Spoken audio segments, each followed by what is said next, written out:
সবাই গেছিল চোর না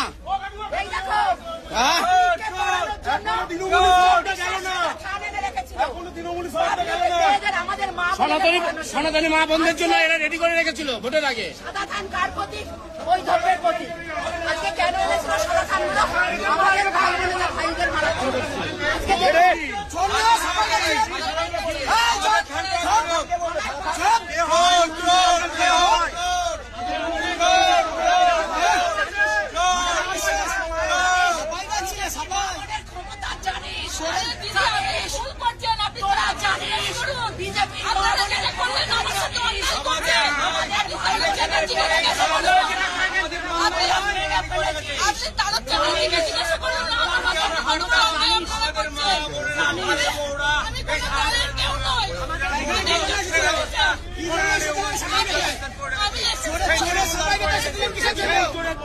আগে